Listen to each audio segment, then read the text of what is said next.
Hello everyone and welcome back to Age of Nagash, which is a channel dedicated to Age of Sigmar. And in this video we are going to be talking all things to do with Warhammer Quest Cursed City. And this is going to be one of the most complete videos I've done for Warhammer Quest Cursed City so far, as this is coming out just after we got that massive preview showing us everything we're going to get in the Warhammer Quest Cursed City box. And there's also been another article describing the lore of Warhammer Quest Cursed City. So in this video we're going to go through the lore of Warhammer Quest City, everything we know so far, which is a fair amount now, a lot more than we knew before. So now we don't have to do so much speculations, we actually have some concrete foundation of what is the Cursed City. We'll also then, after we go through the lore, we're going to look at the lore for the individual characters, and then we're going to move on to what are we actually getting in this box in terms of models and books and everything like that. So the first half of this video is going to be about the lore, and the second half is going to be more like gameplay, sort of what are you actually physically going to get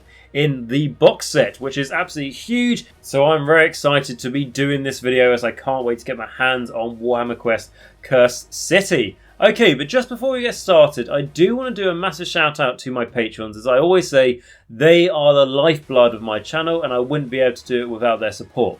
So we've got my Morgasts, who are absolutely beautiful people. We've got Sandback, Johnathan H, Filq, Bleed Red and Christopher G. And guys, like I said, that's here, absolutely smashing your support. Thank you so much. And then my vampires as well, very fitting for Cursed City, who do a good job. It's going to be Mir, Martin S, Rouse321, David A and Ronni H. Thanks so much for the support, guys. And then my Necromancers, which is Jacq.l, RadiationRiley, AW77, Dice Sagas, WolfNick, Michal W, Quad, Cranky Wombat, Christopher F, Christopher C, and James S. So guys, thank you so much for your help there as well. And I just want to say that Christopher G, the Morgast, and my Necromancer James S are actually brand new patrons. So guys, thank you very much for deciding to sign up to Patreon and really start supporting the channel. Hugely appreciate that. But with that aside, guys, let us actually get into the juiciness of what is the lore we know for Warhammer Quest and the Cursed City. And when I go through this, guys, what I want you to do is let me know your thoughts, everything we know, in the comments down below. It'd be great to hear, even speculate as well, all that sort of thing. What's your favourite thing and what are you most excited for? So let me know that down below. But like I said, going into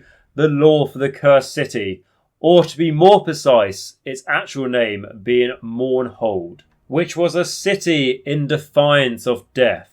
In the age of myth, 3 Azerite dynasties, House Alton, Vosheim and Gaunt, built a stronghold deep in the heart of Shaiish.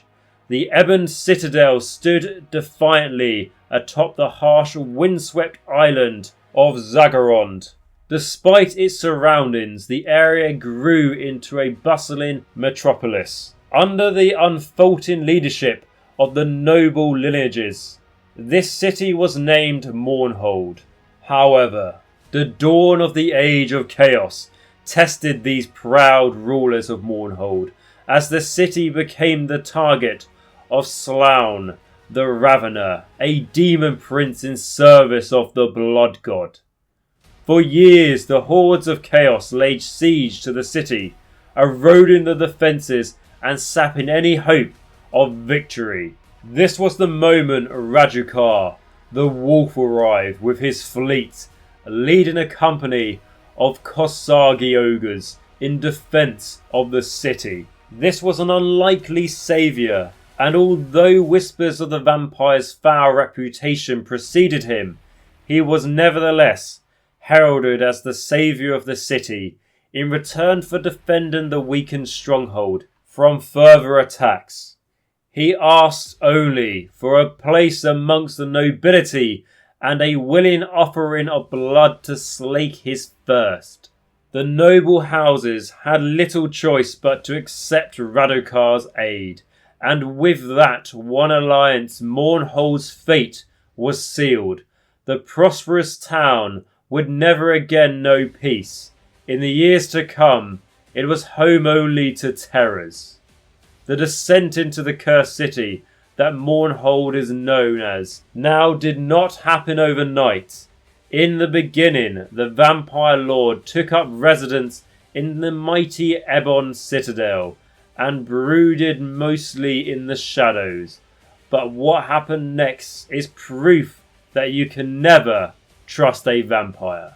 This was due to the Necroquake.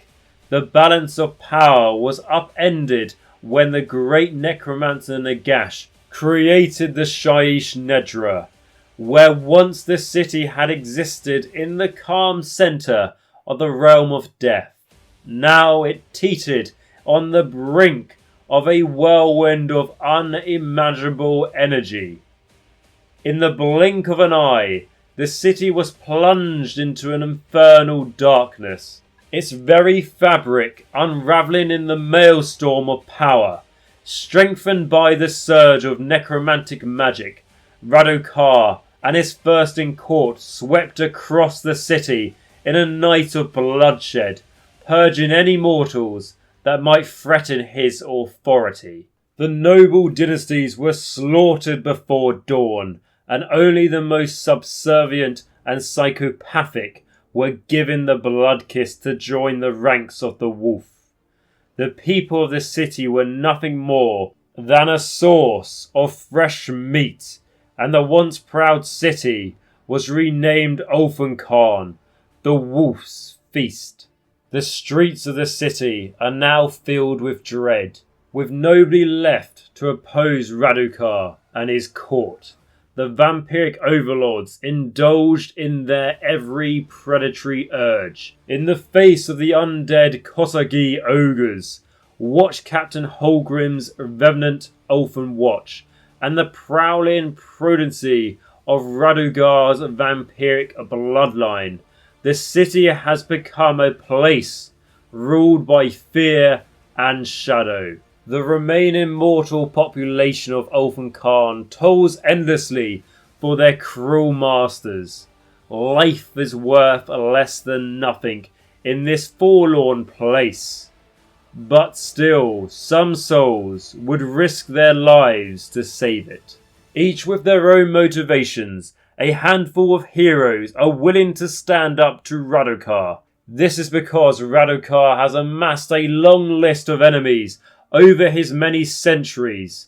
This desperate cast of rogues, outcasts and cutthroats has banded together, determined to bring the wolf's reign of terror to an end and restore hope to the people. 8 of these heroes who form the agents of the Defiance are known to us. Firstly, we have Jelson Durek, who is a one-man death squad with a merciless streak a mile wide. He was part of the Order of Azir, a well-known and fearsome hunter of witches, ethergeists and cultists of the dark gods. Though his conduct saw him expelled, the exact reason remains a guarded secret. As mean as Durek, they used to say. Back in the Order, trust me boy, they don't know the half of it. Morals are for the weak. Then moving on to Qualathis the Exile, has vowed to hunt the vampire that slaughtered her kin, despite being forbidden to do so by her clan's elders, taking an arm thick splinter of the Oak of Ages past. She has created a quiver of magical arrows with which to gain her vengeance. You are not my people, I have no kin. In a place of cowardice, I choose exile and disgrace. Yet if my aim is true, I may still earn vengeance and perhaps an iota of atonement. Then we have Imelda Brazkov. After her army was destroyed by Radukar the Wolf, Imelda turned her grief and shock into a cold inner steel. She has vowed to slay the vampire at the heart of her beloved city, or die in the attempt. This is my city. I fought for it outside the walls. By Sigmar's blood, I'll fight for it inside. Even if I have to drive my sword right through its black and corrupted heart. Then we have Dagnay Holdenstock, the trade commodore known as a veteran entrepreneur, with a knack for creative interpretation of the Caradon Code. Seeing Ulfenkhan as a potential treasure trove, he searches the street for the riches he so desperately desires. Keep us steady, lads. We'll be back before nightfall, and if any of those winged flitterings come for you, club 'em with your gun stocks. Ether shots are expensive stuff, you know. And then we have Glarurio Venolton III. The brash young duelist is the last surviving member of the once proud Venolton dynasty. He now seeks to revenge his family's lost honour, starting with slaying his 3 cousins, who each willingly received the blood kiss. It's time that all of those countless hours of training in swordsmanship are finally put to good use. The Venoltons got us into this, and the Venoltons will get us out. After you, my dear. Then we have Seleona Zightingale, a mysterious cult of the comet. Selena tried to warn the city of the cataclysm to come, but her warnings fell on deaf ears. Now, as the last of her order to survive, she summons the power of Sigmar to clear the streets of the vampiric scions of Nagash. It's written right there, in true Azurite. The mortis pools, the sinking sands, the broken clock strikes 12. What part of that don't you understand? Then we have Octren Glimpscree, who has spent many years in the realm of death, experimenting with the mortality and manipulating realmstone known as Gravesand. He once worked alongside Torgolis, the Chamberlain, but he now seeks to end his former colleagues' experiments and free the city from its curse. Do not seek to dabble in my affairs, child. Every time you partake of Shaishi's energy, it takes a part of you in return, and I am happy to do the work on its behalf. And then lastly, and the most unusual member of the Defiance, is Brottog Corpse Eater. This ogre mercenary has acquired a taste for long dead flesh, and will happily eat skeletons, rotting zombies, and even mummified carcasses. He comes to Ulfheim not just to get his fill of these delicious delicacies, but also to prove he is the strongest ogre in all of Shaiish. I ate one of those guys once. Waste of time. Don't think I'll bother next time. Oi, grab us that dead vulture out the gutter, would ya? And then we move on to the overlords of Ulfheim, and first looking at Goslav, the Gravekeeper. This gaunt and towering creature tends the crypts and charnel pits of the Ulfheim corpse gardens. Silently he toils away in his unhallowed domain, ignoring the screaming terror of his victims as he buries them alive beneath mounds of cold grave soil. When you hear the scraping of old Gorslav on his walk, the only sound he ever makes, for he ain't one for talk, flee then, fool, and hide away, and hope he don't come take, and blind your arms and drag ye off to bury ye awake. Then the second overlord of Ulfheim known to us is Watch Captain Holgrim. During the purge of the city, the traitorous Watch Captain Olkazand Holgrim was swift to swear himself and his warriors to the usurper's cause, rounding up many of the noble scions of the city in the Mournhold dungeons. After his fellow officers killed him for betraying his oaths to the city, Necromancers raised the Watch Captain as a death rattle to lead the city's Ulfen Watch. Now little more than a rotting skeleton, he follows every word of his new master's command. We then have Torgillus, the Chamberlain, dwelling in the ancient scholar's hall of Burrowmark, which he has transformed into a charnel house and laboratory for his depraved necromantic experiments. Torgillus sees and hears all, though he prefers to dispatch lesser beings to carry out his will. When necessary demands it, the Chamberlain unleashes the full withering might of his dark magic. I believe I am on the verge of a breakthrough. Bring me more subjects, and no more half-starved weaklings.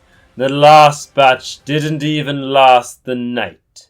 And then we have Vikos, Bloodborne. When Radukar embarked upon his great purge, few members of the noble houses were spared. In return for an oath of loyalty, some were offered the blood kiss and became part of his thirsting court. Transformed into half-feral creatures, these princelings and duchesses now serve the wolf's will. They hunt down and assassinate any who question his dominance, and stalk the death-shrouded streets of Ulfenkarn in search of prey to torment and consume. And then finally, we have Radukar the Wolf himself, with the two-headed wolf being a potent symbol of Radukar's power. He is the tyrannical master of Ulfenkarn, a vampire of ancient power and cunning whose ambition is matched only by his savage cruelty. The blood kiss gave him terrifying strength and eternal life, but also inflicted upon him an animalistic and uncontrollable blood rage. In life, I would have cut down all of you in the span of a single breath, and picked my teeth clean with your bones. Can you imagine what I'll do to you now? And those are all the characters that we are aware of at the moment that are going to be in Warhammer Quest Cursed City. Essentially, those are the ones we're going to get at launch. I just wanted to say, if I mispronounced any of their names and stuff, sorry about that. Basically, they haven't really been out long enough for us to just know as common knowledge how you would pronounce it. So I did my best to what I could do. But before we actually go into what models and everything like that we got in the box set and go more into the gameplay side of things, I just want to quickly talk about the map of the Cursed City that we have, as it's more filled in now and we have more locations than we did before. And what I thought I'd do is we've actually got the models now for what we're going to get in the games. I thought I'd put a picture of the sort of models that I expect that we're going to see in each one part of these cities, which means we can see what sort of bosses we would be up against depending on what part of the city we're playing in. I presume each part of the city is going to be a mission in Warhammer Quest Cursed City. I thought maybe each part would be an expansion, but I'm not really too sure if they are going to do that, but I do definitely think there will be expansions to this game. But going over the places we have for the city, I'm going to first start talking about the Corpse Garden. So this is where Gorslav the Gravekeeper oversees the frightful charnel pits and the graveyard. So as you can see, it's going to be the one at the bottom, and this is the one where it's like a more rectangle style shield in grey that has a white stripe going down the middle of it. And this is obviously where we're going to see Gorslav the Gravekeeper, but also his zombies as well. That's obviously where that's going to be heavily concentrated. And then if we were to move on to Hangman's Corpse, so this is the bat-infested site of a former Sylvaneth embassy. And this is the one that's like a white circle with a faint gold T on it with a little squiggle above it. Now this is where I can see we're going to get things like your bat swarms. We could even get the Varg looking type of creature orientated in this spot as well. Could be something would be cool to see. And then the next one I want to draw your attention to is going to be the upside down triangle, which has a upside down arrow on it as well. So the white triangle with the black arrow. Now this is the Shadow Crypt halls, and it says haunting music and screams echo from within these halls. So that doesn't really give me enough to be able to tell what I think it could be, as it could really just be anything that's terrifying, right? And there are different places on this map that really sort of tie in certain models we're going to get, and I don't really see how this specifically ties in a certain model or unit to this place. Now, this is why one of the reasons why I think we're going to see maybe this come as an expansion or something, but we'll have to wait and see. But we could really play the game of what it could be. Could it be the packs of rat swarms and stuff, because it's a crypt, so it sort of feels like it's underground and everything, but I don't really think so. I think that'll be somewhere else, which we'll get to in a moment. And then if we move just above it, we've got the clock, which is going to be, again, that sort of upside down triangle with this time like a white sort of U in it. written a sort of like traditional handwriting, if you like. So the plot, this is a canal that is now clogged by dried gore and is home to many carrion horrors. So this obviously to me screams Flesh-Eater Courts. Carrion is a word that is usually used within Flesh-Eater Courts, like Death Rattle may use Skeleton, or Nighthaunt may use Geist, or Soulblight may use Vampiric. Carrion is something very tied to Flesh-Eater Courts. So that makes me think that maybe the Vargeist will be here, or potentially this could be a future expansion we could see like we talked about just with the last place. So then moving on to the next one, which has definitely got models tied to it that we know, it's going to be the Vargeist. This is like a more triangular sort of shield, which has a red stripe going across it. And this is the Skeletal Legion's home of the Ulfenwatch that fight out of this stronghold. So this is obviously where we're going to find Captain Holgrim, who is the captain of the Ulfenwatch, and then of course the Ulfenwatch themselves, so the skeletons, right? That is where we're going to find them, no surprise there. And then we have the Ven Alten Skydocks. So these skydocks used to be the centre of imports and exports and trade relations. So this is the circle we can see there with the yellow sort of, maybe, I can't really put a pin on that, it's basically like a T that's lopsided a little bit. That's the one there. And the thing is, it's the Ven Alten, so you can see it's tied to that royal household, that dynasty that we talked about. Naturally, I'll be thinking it's more to do with Cowden Overlords because it's Sky Docks, but now we know that we have that agent as part of the Defiance, that noble. We can see how he's tied into here. So maybe he'll have a reason to fight here, or maybe if you're playing this mission, you need to take him in your warband. Who knows? Some maybe interesting mechanics we can see there, and again for the other places as well, if they're relevant to different characters. And then we have Geistgale, which is on the other side of the map, and essentially it's just the blue rectangle with the sort of white P and a little C on it as well. And this is another one of those ones where I think it may be an expansion that we're not going to see playable straight away in the base game. And that's because no one dares to venture near this gate except the Spectral Dead. So Spectral, Geist, very Nighthaunt-esque. There's no Nighthaunt that we're aware of that's going to be in Warhammer Quest Cursed City, unless they bring it in later from what we know at the moment. So I can definitely see this being an expansion, or maybe they're just bringing some Nighthaunt or something. So then we go on to the next one, which is going to be the Burrow Mark. So if you remember, this is going to be the one that is home to the Chamberlain. So if you go on the top left of the map, you'll see like a elongated, upside down, like blue triangle shield, and then with a sort of like whitish coloured V with a dot on it. That is the one we are talking about. And like I said, so it's a corrupted hall of learning, and now the domain of Torgulis, which is the necromancer with all of his friendly pets and stuff. And this is definitely where I can see things like those rat swarms, maybe even the bat swarms as well. I know I said I thought they would be in the Sylvaneth Embassy area, but this guy, like, you know, warps into all these creatures to be able to control them and stuff. So I can definitely see this being the location for all those swarm-type creatures, because he is basically their master, if you like. And then if we move on to right on the other side of the top, before we get to the main one, is going to be the Screening Spires. So this is the one that is the white shield with the sort of zigzag red line going through it. And the wolf's bloodborne sirens make their lairs between the towers here.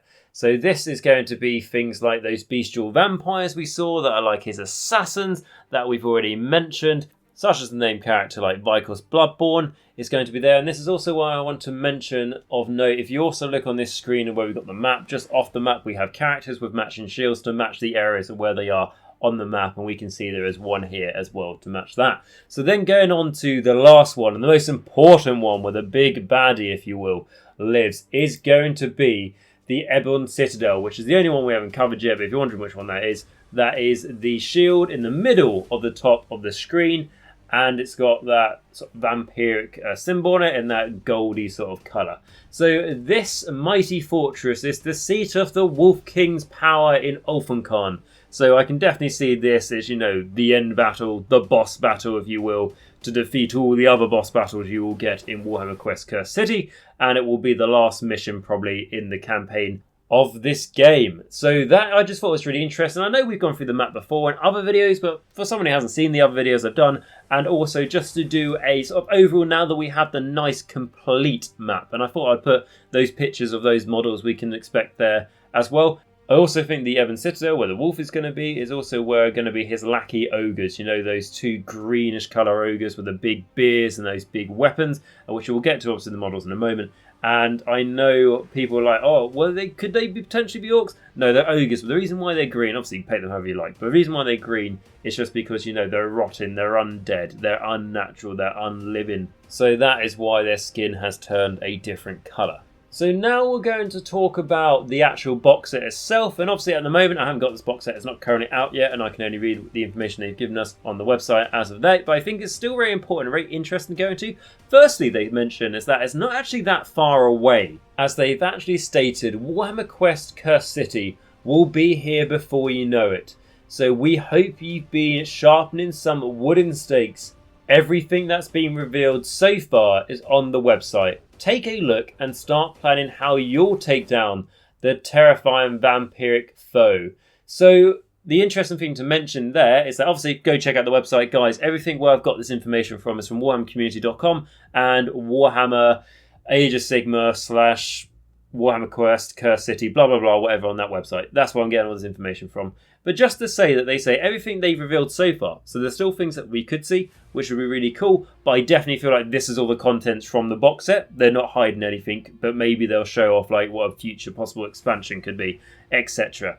But then actually going on to the box itself, like I've said, it says the contents. So the Warhammer Quest Cursed City box set contains everything you and your friends need to embark on an epic quest within the city of Ulfenkarn. From 60 incredibly new Citadel miniatures to rulebooks, cards, tokens and more. It then talks about the Agents of Defiance, so 8 courageous heroes aim to bring salvation to Ulfenkarn. Each has their own unique weapons and abilities, and only by combining their powers can they hope to free the Cursed City from the wolf. So obviously we broke down all of these guys' lore and everything else. We don't know their rules currently. Obviously if you look at some of the pictures Warhammer have revealed to us of the box set itself, you can see some cards laid up there, and then you can try and look at their like unit rule cards, or war scrolls for a better name. But as I don't know how this game plays exactly, because I haven't actually played it yet, I don't want to try and break down and speculate about something that we don't really understand. So, but you can do that if you would like to. And then we have the Overlords of Ulfenkarn. So these 42 models represent the malevolent villains of the Cursed City that you will have to defeat. They all offer a different set of challenges that must be overcome if you're going to save Ulfenkarn. So villains, bit of a strong word there. I think it depends on your perspective. But something I think that we can note from this is it's probably not going to require a Dungeon Master this game or something, because they do hint toward these are the people you need to defeat. Now, that doesn't mean there won't be a Dungeon Master, and you might be able to have someone who wants to play as the bad guys, which I'll be happy to do when I play this game. But it might just be a hint we could see coming there. But again, you know, amazing models, and we went through some of the heroes that they have that they've revealed to us so far in terms of lore. It then says terrain and objective markers. So these markers represent places of interest or challenges that must be overcome. Be careful though, for while the objective markers may hide treasure, they could also be a deadly trap. So I think the trick to do here is to get someone on your team to volunteer to always check if it's an objective, if it's useful and contains treasure, or if it's a trap. Now, get that person to agree to share that treasure with you, but make sure they're the one who checks, because you do not want to be the one to come across the booby trap, particularly if it's deadly. And then we have the books. So these tomes are packed with lore and background for Ulfenkarn, its villains and heroes who come to its rescue, along with all the rules that you'll need to lead your epic quest. So that is very cool. Something we've also going to get is a War Scroll book as well, for War Scrolls for these models in Age of Sigmar, which I think is awesome. Haven't got my hopes too high, because these models tend to not be great in Age of Sigmar, but I'm more than happy to be proved wrong, because finally it'd be nice to have models from like a box game or something that do have a really important use in Age of Sigmar. Like, it'll just be really nice, and I just think one of the things I want to see is each one of those heroes that could belong to a Cities of Sigmar, which is most of them to be fair, will have a certain Cities of Sigmar keyword, like the Qualafis, the Waywatcher looking one, is tied to the Living City. You could even have the Cowden Overlord fella be, tied to Tempest Eye or something, which I believe is the one that is tied to like Cowden Overlord. It'd just be really quite fun and something different, and could just give those cities just something, a bit of variety, and actually a new model would be really cool. So I think that would be really nice. They're tying there, but I don't want to have my hopes too high. But then when we talk about, you're going to get the lore for all this, something I want to know from you guys is if you would like me to cover lore of the Cursed City when we can actually get our hands on the book, because I'd be interested to know that in terms of content, if you guys would like me to dive straight into that. And then finally it says begin your quest, so grab your bravest friends, select your noble heroes, and march forth into Ulfenkarn. Do you have the skills to overcome the undead monstrosities and save the Cursed City? So those are the sort of bullet points they have given us, but now something more exciting I want to show you guys. It's just simply this photo, which is a shot of all the content we are going to get in this Warhammer Quest Cursed City, which simply is quite staggering because, again, we don't know the price of this, so, we could go, oh, there's so much here, and then it's like a ridiculous amount of money, and it's like, okay, well, I expected that and more, but I think this will be £150.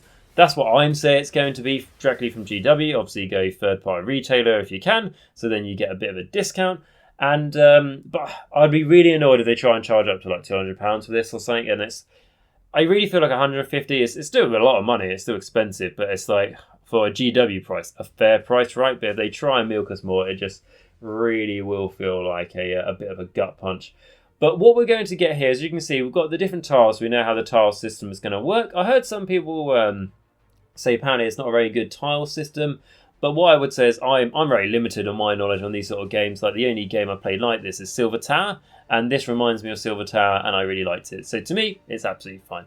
And you can really see just how many models there are when they're all laid out in front of you. Again, we're going to have a look at like more specific pictures now of the individual models we're going to see and get in this box set. But it's just interesting because this gives you a good idea of the height of those models and how they simply compare to the rest of the models you get in this box set. And obviously, like I said, you get those like War Scroll cards, hero cards, whatever you want to call them, laid out so you can try and guess like how it would work.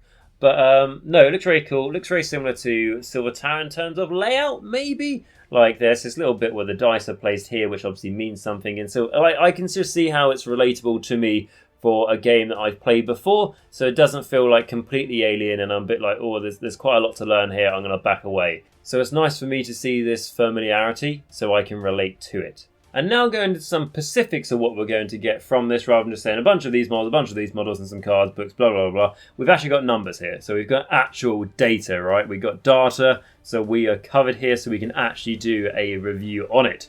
So we've got those 8 heroes, and we've got 42 hostiles, so the bad guys, if you will. Again, depends on perspective. And then we've got 10 objective markers, which may seem a bit like minute, but as you can see like on the screen now, one of them is literally a hangman that's pointing and stuff and is like pulling at his noose as well, which just shows how much character we can see in these objective markers, and they are basically models themselves. So I am calling this 60 models that we get in this box set. Really, really cool. You're going to get, like I said, the rule book and the quest book. You're also going to get the War Scroll book that I mentioned. You're going to get your counter and tokens. You're going to get 28 dice here, and we can see there's like a D12 here and stuff, which, to be honest, Games Workshop don't often sell dice that has more than a D6, so it's quite interesting to see D12s and stuff. And then we've got the board, tiles, gateways, and lich gates. So it's interesting to know what's the difference between gateways and lich gates. That could be something cool. The other thing I want to say as well is they don't give us a precise amount of how many board pieces we're going to get, but I wasn't really too much expecting that at the moment. We're then going to get a secret envelope. So I'm not too sure what that means yet, but it sounds like it can be some sort of fun mechanic in the game. And then we get plus all the cards you need to play, that is useful, right? I mean, it would be absolutely gut-wrenching if you bought this and then you don't actually have the cards to be able to play the game. So thank you, Games Workshop, for being so kind to us to supply us with the rules to be able to play the game when we buy it at an incredibly expensive price, no doubt. So with that, I then want to go into just a little bit closer of some of the models we're going to get here. Now, I'm not going to go over the heroes because we did go over all those. So there's going to be the bad guys, right, quote unquote. And the thing I will mention is that we'll try and just look at the bad guys that we didn't cover when we mentioned their lore and their story, just so we can see like some of the little guys that don't get as much appreciation. When I did my long video covering the Warhammer preview, I did go over some of these models, probably most of them to be honest, if not all of them, but I think it's just nice if we go over them again, just so we can have it in this video as well, because some of the models I think are absolutely fantastic, especially the hostiles as they're called, and obviously my favourite models being Death. And first up we have the Bat Swarms that are absolutely fantastic. One of them looks like a fell bat as well. I'm an absolute huge fan of vampiric bats, fell bats, everything like that. And it's just really nice to see some new ones here. The current bat models are absolutely atrocious. I have even a set of these models that I was given to by a friend, which was very nice and stuff. He had them in his collection, so didn't know what he needed for, so gave them to me as he knew I was a Death player. So that was really nice of him. But I don't know how to use them because I don't even know if I can use them for scenery. They're that bad. And the other thing is that the bat models that I use for bat swarms, because they are useful legions in the Nagash to help protect you against shooting, is the ones from the Lord of the Rings set, which they aren't bad, but you can tell they're a bit dated and stuff. So these guys are definitely more useful. And I just love the little bat that's on the bottom one we can see here out of the 3 models. And there's a little bat that's hanging onto the pillar that's not flying. It's just like, hello! I really do like it, and I think it's great fun. And then you've got also one next to the Filq that's hanging from a branch. There's just so much character from something that's such a small model. It's really, really nice to see. And I think really is the hero that we're going to get when we go through this. All the little details that really sing to me. So then the next one we're going to have a look at is going to be the Rat Swarms. So I said a fair few weeks ago that we have got Undead Skaven confirmed.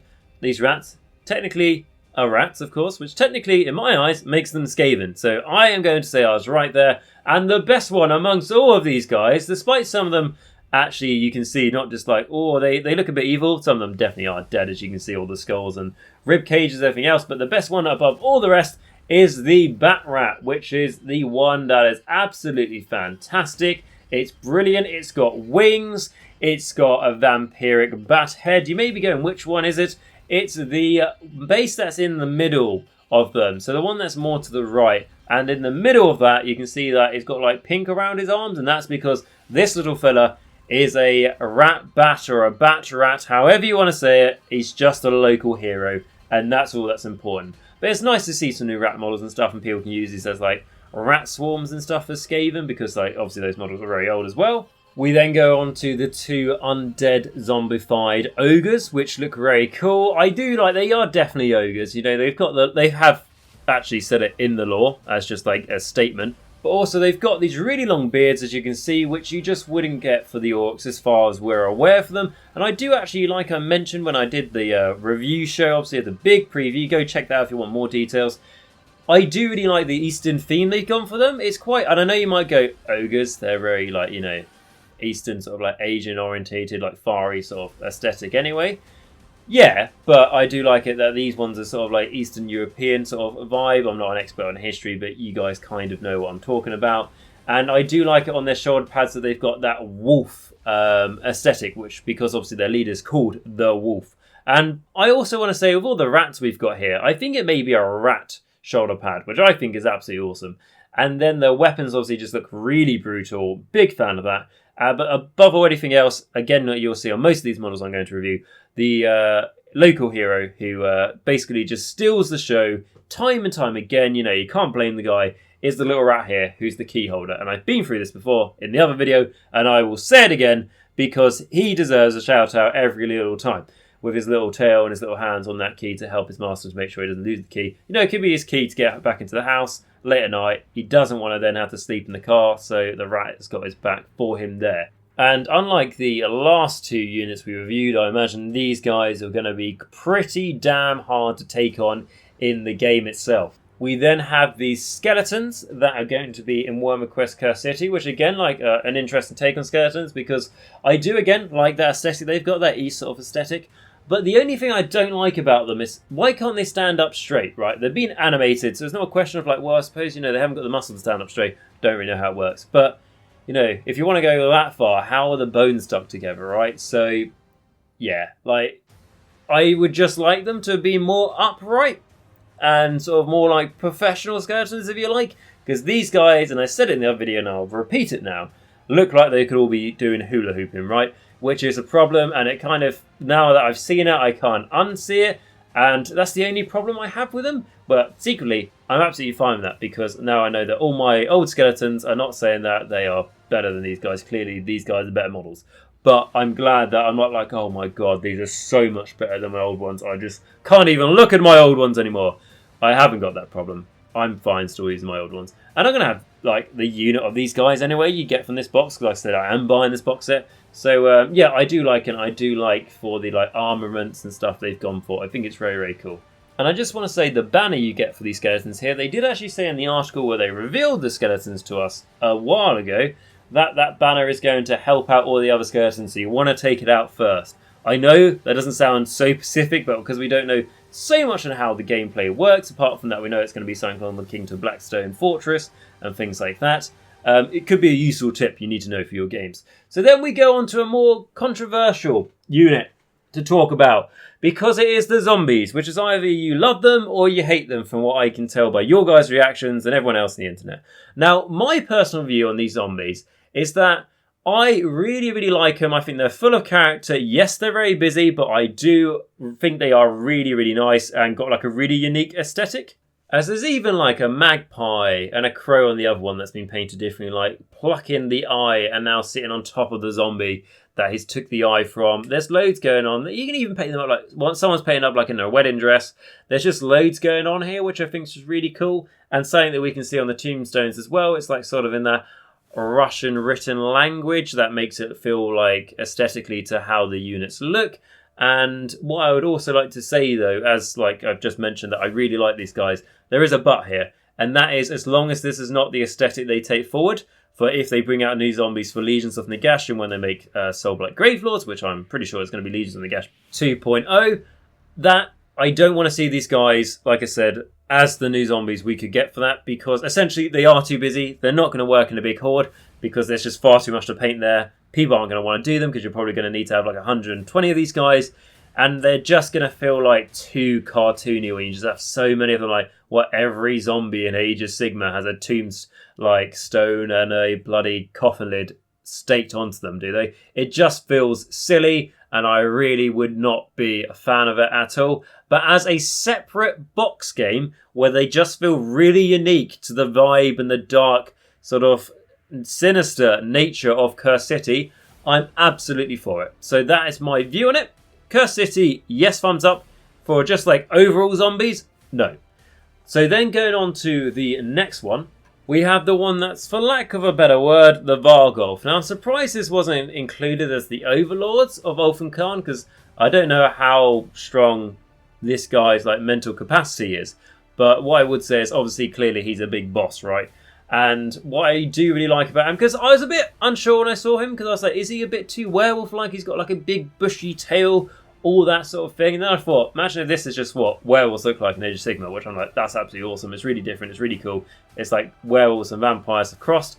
But I think it's pretty much, you know, your Varg, what we could see coming out in the future. I'm a little bit unsure about like the winged shoulder pads he's got, but I may grow to like it. And I've only liked this guy more and more I've seen him. I think his face is fantastic. I'm a huge fan of him. I think he's really cool. He's clearly one of the best models, in my opinion, we're going to get in this Warhammer Quest Curse City, and is obviously going to be incredibly hard to try and take down in the game. Obviously, we had rules I could analyse. I'd give you more thoughts on that, but we don't at this moment in time. But when we do, I will, of course, cover it. And one of the best things about this guy's model is the little like sentry rat we have in the base, the one who's like, you know, standing to attention. Look how just straight his tail is. It probably doesn't look like that if you look at it from any angle of this model, but from this photo, that rat is a good boy, waiting to be told what to do. But no, this model does look really, really cool, and I absolutely just can't wait to paint it. Like, I'd just be really good.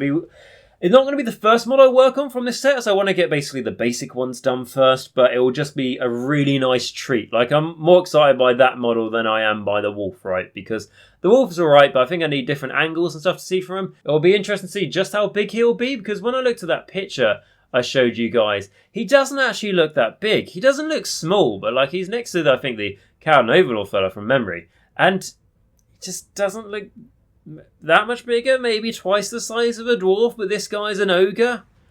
So, like, I would have liked to have seen something the size of an ogre tyrant, but it's a vampire. So it's like, oh my god, this guy is incredibly hard to try and kill, right? So a normal vampire has, like, the strength of an ogre. And then an ogre vampire is just like, but how strong is that? Is that a troll strength? I don't know. But what I would also like to say is I think it's really cool that we can see that vampires don't just have to be human. And this is something that I've been looking into ever since the start of Age of Sigmar. There wasn't really any evidence that you couldn't be a other race that is a vampire. It doesn't have to be human. And it's nice just to see it in example here and in terms of model as well. So big fan of that. And then really the last thing I want to say to you guys is just like a side note, is that we are going to get a novel come out for Curse City, which you can see on your screen now, and it will come out presumably when Curse City comes out. And I really like how they've gone for the same aesthetic, that sort of like dark minimum colour vibe for it. But what I think is interesting as well is that I thought it would be like a really, what's the way of saying it, like scary, sinister, like dark, I think is the way to just call it, just like a dark novel. But they haven't called it like a Warhammer horror novel, which is interesting, because I really think it would suit his vibe. Maybe it's going to be like that anyway, but we'll have to wait and see. Because I'd really like them to not hold back on just how dark and brutal they can make it in the Curse City, because they've done a great job with that in terms of models, and a great job in that in terms of coming up with the aesthetic and theme that's in most of our heads for this Warhammer Curse City. I think they've done a really good job, certainly in my eyes anyway. And you know me, I don't always say the best things about Games Workshop. I am very excited by this until they let us know the price is more than I think it's going to be of £150. But with that, guys, that's really all there is to say to this. And just something that I want to also add is, like, I was predicting this was going to come out in about, probably from now, about 6 weeks or something, going by if they were to show us like one hero and one villain a week. That's like how much time they gave themselves. But I did say unless they just go, right, here's loads of information about it, which they have done. They've done that here, so that means that I do think this is going to come out next month. I honestly don't think they would have shown us all this if it was still like 2 months away. But then again, they showed us the Slaanesh stuff pretty soon. They showed us Sigvold and stuff about, I want to say like 2 months, or maybe even 3 months before we got the Slaanesh release. So it could still be a while away, but they even stated it's going to come really soon. And that's why I think it's going to be next month as well. And also March in my head is red. I don't know why, but and then Warhammer Quest Curse City is red, so it all makes sense to me. And that's good enough of a justification. And with that, guys, we come to the end of this video. So it's actually been quite a long one. I wasn't too sure how long it was going to be when I started this, but I wanted to do like a really in-depth review of everything we know so far. As you guys can tell, I'm very excited about this. But like I mentioned at the start of the video, I'm more so excited about to hear what you guys think of this. Let me know what you're most excited for. Also, let me know about what you're worried about. You're like, oh, I just want to be careful they don't like muck up this mechanic or something. Because it'll be quite cool just generally to hear your opinion, especially if you played like Warhammer like Hammerhall, which was like Warhammer Quest, or you played like Silver Tower, or if you played Blackstone Fortress, because I know this is going to be quite similarly based to that as well, from what I've heard. So let me know down below your thoughts. Also, if you enjoyed this video, please absolutely smash that like button, as if there is a stake on that button and it is a vampire that you need to smash that stake into its heart. Also subscribe as you haven't, guys. It really helps out the channel. And if you have already done both of those things, be an absolute champ for me and press that bell notification button. Those are 3 buttons you can press, massively help out the channel, and I'd be really grateful if you could. What I also want to say now is that I have actually just started a membership for my YouTube channel. So this is something that you can do, like Patreon, to extra support the channel. So you can find there's a little join button next to the subscribe button. You can click it. It just gives you some information already. If you're wondering, you've got any questions about it, you can ask me. But essentially, this is how I can keep the channel going. As I say, my patrons are the lifeblood of my channel. They give me the justification to be able to continue this. If it wasn't for my patrons or potential future YouTube memberships to Agent Nagash, I would not be able to keep this up and I would stop my YouTube channel. So huge shout out to these guys. And like I said, I've got a Patreon. If you want to join that, there's a link to that at the top of the description down below. Anything you could give would just hugely be appreciative. And then on YouTube, if you don't want to start a Patreon account, absolutely understandable. Just click that join button. It may be a simple way for you without having to create new accounts on different websites, everything else, just to make it easier for you. But on that note, I do want to again do a massive shout out to my patrons who, because of them, like I say, I can continue doing this. And that is going to be my absolutely unbelievably fantastic Morgasts, being Sandback, Johnathan H, Filq, Bleed Red, and Christopher G. You guys are all beautiful in my eyes. I honestly don't know how I can thank you enough, but please keep up your unbelievable generosity, guys. I really do appreciate it. And then my vampires again, who do a great job. It's going to be Mir, Martin S, Rouse321, David A, and Ronni H. Guys, thank you for your continued great support there. And then, of course, my Necromancers, which is Jacq.l, RadiationRiley, AW77, Sagas, WolfNick, Michal W, Quad, Cranky Wombat, Christopher F, Christopher C, and James S. Guys, you guys really do support the channel as well. Thank you so much for your collective effort there. And I would also like to then just again mention that Christopher G and James S are new patrons. So thank you so much for signing up, guys. It really, honestly, makes such a difference. If you want more info about becoming a patron, I have literally just uploaded a video, I think probably 2 videos before this one, that explains how my membership and patrons work, just in case you want a little bit known on what you get out of it and how it really does keep the channel going. But if you can't do that, guys, no worries at all. All I'm going to say is please absolutely smash the like, subscribe and bell notification button if you can, just because it really does help out the channel, and like I say, absolutely free for you guys to do so. And with that, guys, that brings us to the end of the video. So I really hope you enjoyed this video. I'm excited to hear your thoughts down below. And remember, until next time, to stay safe. So wash your hands, wear a mask, stay hygienic. So when this comes out and we've got it painted, we can actually start playing it. And that will be absolutely amazing. But more important than any of that is remember that Nagash is all. And all is one in Nagash.